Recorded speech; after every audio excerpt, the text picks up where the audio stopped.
Good evening, everybody, and welcome to another edition of Noobspeak. This is Brandon and Jeremy, and today we're going to talk about Legacy, the trading card game. It's a fantasy trading card game, much in the same vein as Yu-Gi-Oh, but with kind of gameplay mechanics that feel like the mobile app game Elemental Kingdoms. So, Brandon, what did you like about the game? I was really excited about the gameplay. It feels great to say I'm sacrificing a character in order to bring out a new one, kind of like Yu-Gi-Oh.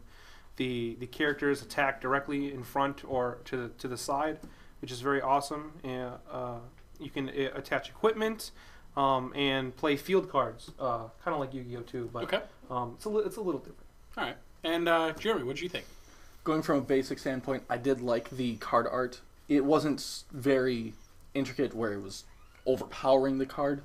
It was more so on a basic level, not like a Japanese anime major. So it was impressive enough, but not distracting from the overall gameplay mechanics of the system. Correct. All right. And was it more like, hey, I'm all bright and happy Japanime type stuff, or is it kind of like a dark and gritty thing? More like a dark and gritty, more like a Warhammer feel. Okay. All right. My minions are red, my field cards are green. Okay.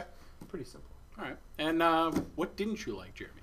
I didn't like the fact that the rules weren't very consistent. Okay. When we were playing the game, when we had to reference the rules, it was difficult to understand what was correct between the explanations of what was going on the field and examples that he would give. It was lacking examples, and some of the examples weren't very clear. Sure, like we were talking earlier about how there were imagery talking about where you can target, how many people can you target? Can you target in front of you, to the left? And some of the wording needs to be very, very clear, especially in a trading card game, where it didn't quite feel that way. And power gamers and optimizers really love to take advantage of the fact that a misspelling here or a grammatical vague wording can really turn the tables in their favor. And this stuff you really need to be kind of consistent and rock solid, both on the written form and when you have online rules posted as well. You really got to match those up. Yeah, Correct. right. If I see a visual of one of the sequences, I expect all of them to be there, just in case someone says, "Oh no, you can't intercept that character because you can only do it right directly across from you." That's what they're going to say. Sure. There's always going to be that one player's going to be, well, what if this happens? What if that happens? Right. What'd you think? So one of the things that I really kind of wish there was, I wish there was more about the equipment. I see on the map that there's only 5 different places to put your equipment. Okay. But when I have a card like the Abomination, where he says that you can have multiple minions to be equipped to him, so he gets all their powers and attacks and stuff like that.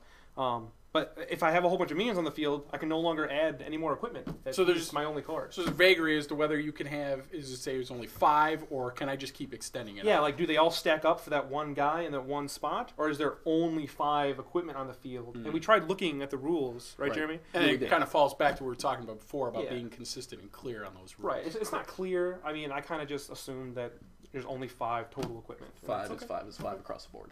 And Jeremy, if you had to what's your takeaway on this game? I mean, how do you feel overall on it? In my personal opinion, it was a good game when we played it. Like I said, it does need clarifications on the rules, needs better explanations, better examples. I mean, from the decks that we got, they seemed balanced, but I'd like to see, So it's more got that decks. potential. Like, you just got to flush out some idiosyncrasies first. Right. All right. And Brandon, so we talk about with TCGs how it's a hard market to get into, and you're talking about throwing millions of dollars at a game to become a successful launch between tournaments and getting enough production content out there. What does Legacy have to do to reach that potential? I really think that they need to reach out and maybe grab some partners. I know that Eric Harding is trying to do this all by himself. Maybe that's why some of the rules are inconsistent and still need updating and stuff like that. But I feel if he had a nice, strong partner backing him to help him maybe print out the cards and stuff like that, then he can more focus on his website and getting the rules laid out correctly and stuff like that. And yeah, kind of help carry the burden. Also, getting that community together. I mean, that's to me, after playing games like The Spoils, where you see a game with great potential, they're slowly starting to build their cred in that industry by getting together for quick demos at friendly local game stores and stuff like that. And I really think that him getting partnership elsewhere to help carry that burden, as it were, so he can focus on different opportunities, really will help this game. Yeah. And he had the same backing that Magic has too. That's all. Like, they're focused on printing the cards. Great. Now I can focus on running tournaments and stuff like that. All right. Well, great, guys. I appreciate you weighing in, and we'll see you guys next time.